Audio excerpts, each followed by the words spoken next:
आज हम post truth as में जी रहे हैं। विज्ञान किसी अंतिम सत्य को नहीं मानता। Truth is always in the making. Everything is in a flux and truth is always in the making. तो अल्टीमेट ट्रुथ से परे जो एज है, जो जैसा कि 2019 के अर्थशास्त्र के क्षेत्र में नोबेल पुरस्कार प्राप्त करने वाले भारतीय मूल के अभिजीत बैनर्जी ने कहा कि क्वेश्चनिंग और स्केप्टिसिज्म ये दो ज्ञान प्राप्ति के लिए, ज्ञान के परिमार्जन के लिए बहुत ज़रूरी हैं। किसी समस्या के समाधान के लिए ये दो प्रविधियाँ, method of questioning and scepticism, ये अत्यंत ज़रूरी है। तो आज कोई भी महत्वपूर्ण विषय हो, कोई भी बात हो, तो उस पर सवाल उठते हैं, सवाल उठाए जाते हैं। आज डेमोक्रेसी का भी एज है और डेमोक्रेसी में भी क्वेश्चनिंग बहुत ज़रूरी है। अ बिट ऑफ मिसट्रस्ट भी कह सकते हैं, स्केप्टिसिज्म वह बहुत ज़रूरी है। पूरा का पूरा विश्वास कर लेना कई बार हमें अंधविश्वास की ओर ले जाता है। तो पोस्ट ट्रुथ एज में किसी महत्वपूर्ण विषय पर जब चर्चा होती है तो बात आती है प्रामाणिकता की। सवाल उठता है कि क्या यह बात वैज्ञानिक है, क्या यह जो तथ्य है किसी प्रामाणिक शोध के निष्कर्ष के आधार पर प्रस्तुत किया जा रहा है। तो यह जो शोध की वैज्ञानिक विधि की खूबसूरती है, मानव सभ्यता के प्राचीनतम ग्रंथ ऋग्वेद के नासदीय सूक्त में भी क्वेश्चनिंग और स्केप्टिसिज्म बहुत खूबसूरती से रखा गया है। नासदीय सूक्त का पहला सूक्त ही प्रश्न से शुरू होता है। पहली पंक्ति तो निगेशन से शुरू होता है। न सत था न असत था, कुछ भी नहीं था। किमावरीवः कुहकस्य शर्मन् अम्भः।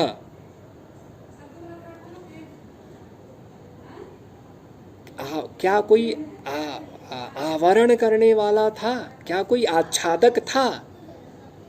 जब ऐसा कुछ नहीं था, जब कुछ भी नहीं था जिसका आवरण किया जाए, जिसका आच्छादन किया जाए, जैसे पृथ्वी का आच्छादक आकाश है, तो फिर आच्छादक का प्रयोजन ही सिद्ध नहीं होता। तो किमावरीवः कुहकस्य शर्मन् अम्भः किमासीत गहनम गभीरम। क्या यह अगाध जल था? सृष्टि के प्रारंभ की बात हो रही है। In the very beginning or before the beginning of creation of the universe, or so many universes, as the multiverses theory of multiverses has it. और जो 7वां सूक्त है ऋग्वेद के दशम मंडल का, 7वां छठा भी, वह नोट ऑफ स्केप्टिसिज्म पर आधारित है। यो अस्याध्यक्षः परमे व्योमन, जो इस चराचर जगत के अध्यक्ष हैं, के केंद्र में हैं, सारी सत्ताएं, सारे ब्रह्मांड के केंद्र में जो है, जो नियंता है, यदि वह वेद न वेद, क्या वह भी जानता है अथवा नहीं जानता? इतनी बड़ी बात मानव सभ्यता के आज से शताब्दियों, कई शताब्दी पहले मानव सभ्यता का जो प्राचीनतम ग्रंथ है, वहाँ या जो वैज्ञानिकता के जो दो मजबूत स्तंभ हैं, मेथड ऑफ क्वेश्चनिंग और स्केप्टिसिज्म का अद्भुत संयोग देखने को मिलता है। खैर, वेदों का महिमा मंडन करना अभी मेरा उद्देश्य नहीं, मेरा प्रयोजन नहीं। प्रसंगवश मैंने वेदों को उद्धृत किया, तो मैं बात कर रहा हूँ वैज्ञानिकता, शोध की वैज्ञानिकता। हम किसी महत्वपूर्ण विषय पर कुछ लिखते हैं, कुछ बोलते हैं, तो उसकी प्रामाणिकता का आधार क्या है? शोधार्थी जानते हैं कि जब हम रिसर्च गैप ढूंढ लेते हैं या व्यापक स्तर पर आप नॉलेज गैप, खासकर फंडामेंटल रिसर्च के लिए ढूंढ लेते हैं, जैसा आइंस्टाइन ने किया, फंडामेंटल रिसर्च किया, न्यूटन ने किया, और भी दूसरे विषयों के जो साइंटिस्ट हैं, सोशल साइंटिस्ट्स, साइकोलॉजिस्ट्स, इन लोगों ने जो रिसर्च किए, जो फंडामेंटल रिसर्च किए, जो थियरीज, नई नई थियरीज प्रोपाउंड की इन्होंने, तो वहाँ नॉलेज गैप को आइडेंटिफाई करते हैं कि यूनिवर्स में या नेचर में कोई फिनोमेना है,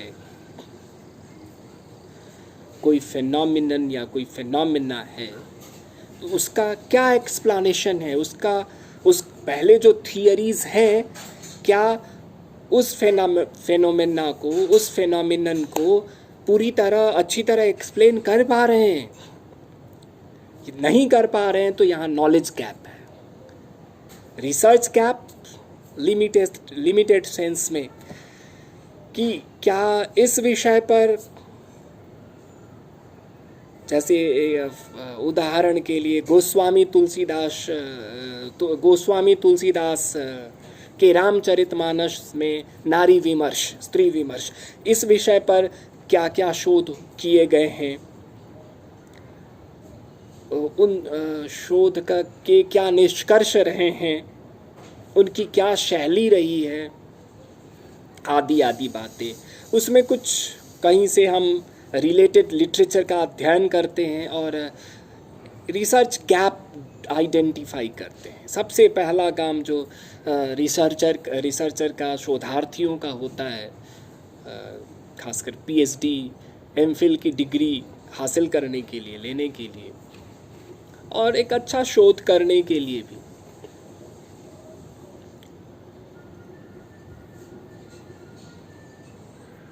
उसके बाद हम अपने विषय को टेस्टेबल फॉर्म में लिखते हैं। तो हमने प्रॉब्लम आइडेंटिफाई कर लिया, रिसर्च गैप ढूंढ लिया, नॉलेज गैप ढूंढ लिया, उसे फिर हम एक टेस्टेबल फॉर्म में लिखते हैं। वेरिएबल्स को आइडेंटिफाई करते हैं, इंडिपेंडेंट वेरिएबल, डिपेंडेंट वेरिएबल। यहाँ पर मैं थोड़ा सा स्पष्ट कर दूँ, डिपेंडेंट वेरिएबल क्या है, इंडिपेंडेंट वेरिएबल क्या है। अक्सर हम डिपेंडेंट वेरिएबल पर इंडिपेंडेंट वेरिएबल का इफ़ेक्ट देखते हैं, और इसके लिए हम इंडिपेंडेंट वेरिएबल को मैनिपुलेट करते हैं, उसको कंट्रोल करते हैं। मैनिपुलेट करके, कंट्रोल करके हम एक लैब की सेटिंग या अदरवाइज फील्ड की सेटिंग में हम उसका इंडिपेंडेंट वेरिएबल या वेरिएबल्स का डिपेंडेंट वेरिएबल या डिपेंडेंट वेरिएबल्स पे इफ़ेक्ट देखते हैं, या फिर क्या दोनों में कोरिलेशन है। कोई ज़रूरी नहीं कि रिसर्च हमेशा कार्य कारण संबंध पर आधारित हो, सहसंबंधों पर भी वह रिसर्च आधारित होता है। बहुधा खासकर बिहेवियरल साइंस में सहसंबंधों पर आधारित रहता है। उदाहरण के तौर पर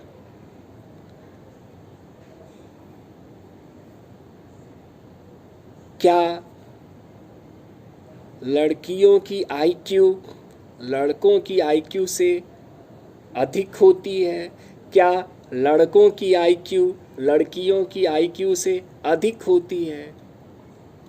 आजकल अक्सर बोर्ड परीक्षाओं के परिणाम आते हैं और अखबारों की सुर्खियों में रहता है, छात्राओं ने बाजी मारी। तो इस तरह के शोध हो सकते हैं।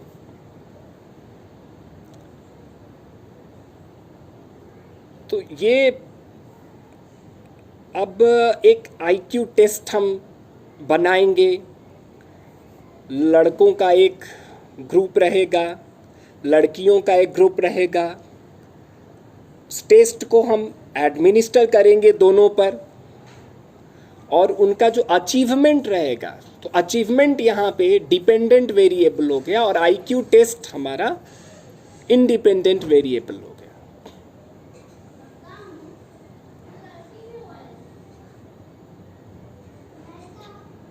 और साथ ही लड़कियों का अचीवमेंट, लड़कों का अचीवमेंट, ये दोनों डिपेंडेंट वेरिएबल हुए, और जो दोनों को आईक्यू टेस्ट दिया गया वो इंडिपेंडेंट वेरिएबल हुए। तो इस तरह से हम इंडिपेंडेंट वेरिएबल का डिपेंडेंट वेरिएबल पर इफेक्ट या दोनों का कोरिलेशन टेस्ट करते हैं। तो ये टेस्टेबल फॉर्म में है, मतलब एक ऐसे फॉर्म में हम लिखते हैं जिसे टेस्ट किया जा सके, और इसी को हम हाइपोथेसिस कहते हैं। हिंदी में शायद इसे प्राक कल्पना कहते हैं। ये कल्पना भले हम यहाँ कह रहे हों, लेकिन ये कवियों की कल्पना नहीं है।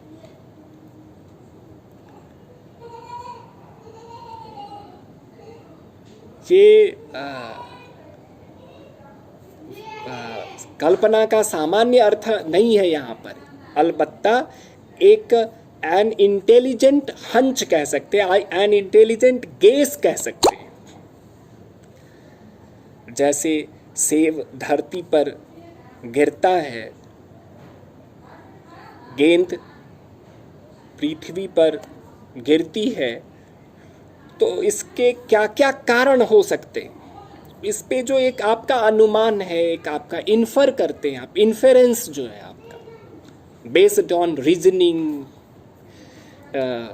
Based on considerable amount of intelligence, ये हाइपोथेसिस है, रिटन इन टेस्टेबल फॉर्म। तो ये हाइपोथेसिस हमारे रिसर्च को एक मजबूत साइंटिफिक बेस प्रदान करता है। और हाइपोथेसिस में भी नल हाइपोथेसिस, जिसका संकेत मात्र हमने अपने पिछले व्याख्यानों में दिया था, जो शोध पर व्याख्यान थे, हमने संकेत मात्र उसका किया था। आज नल हाइपोथेसिस पर हम थोड़ा विस्तार से बात करेंगे। नल हाइपोथेसिस को हिंदी में शायद शून्य परिकल्पना लिख देते हैं, या और भी जितने लेखक हैं हिंदी के अपने अपनी तरह से लिखते हैं, लेकिन वास्तव में जो इसका फंडा है, इसका स्वरूप है, वह आप प्राकल्पना कह सकते हैं, जो जिसमें जो न्यूट्रलिटी पे आधारित है। एक बहुत अच्छा एग्जाम्पल बेस्ट की किताब में है, और भी चर्चाओं में वो एग्जाम्पल दिया जाता है। वो एग्जाम्पल है, वो एनालॉजी है इनफैक्ट वो, और वो कोर्ट से है, जुडिशियरी से के साथ वो एनालॉजी है कि जुडिशियरी में जज के सामने जब कोई केस आता है कि भाई फला ने चोरी कर ली, फला का सामान फला ने चोरी कर ली, ये आरोप है, जो अक्यूज्ड पर्सन या पर्सन्स लाए जाते हैं ट्रायल के लिए, तो लॉ ये कहता है कि हम किसी अक्यूज्ड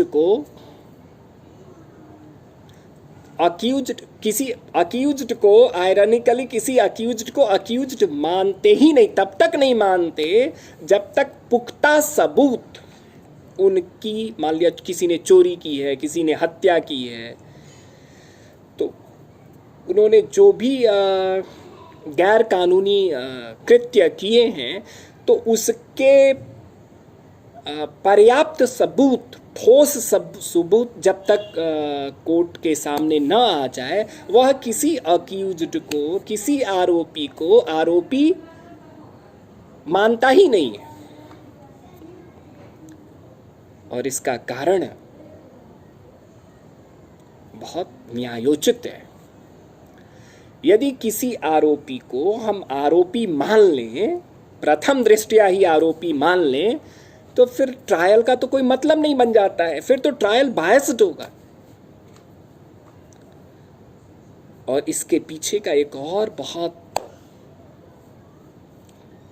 न्याय संगत तर्क है, और वो लॉ की एक बहुत बड़ी खूबसूरती है कि ठीक है कि 100 गुनहगार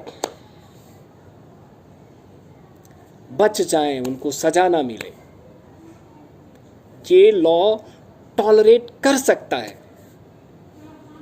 लेकिन एक निर्दोष को सजा मिल जाए, ये लॉ टॉलरेट नहीं कर सकता। न्याय इस सिद्धांत पर कार्य करता है कि किसी निर्दोष व्यक्ति को सजा ना मिले, किसी सूरत पर सजा ना मिले, भले कोई दोषी व्यक्ति गवाहों के अभाव में, सबूतों के अभाव में बच जाए। हमने इन सब बातों का संदर्भ कई महत्वपूर्ण केस मुकदमों में, जैसे आरुषि का मामला था और भी मामले रहे, उसमें हमने देखा है, हम लोगों ने देखा है। तो नल हाइपोथेसिस का जो कॉन्सेप्ट है, जो फंडा है,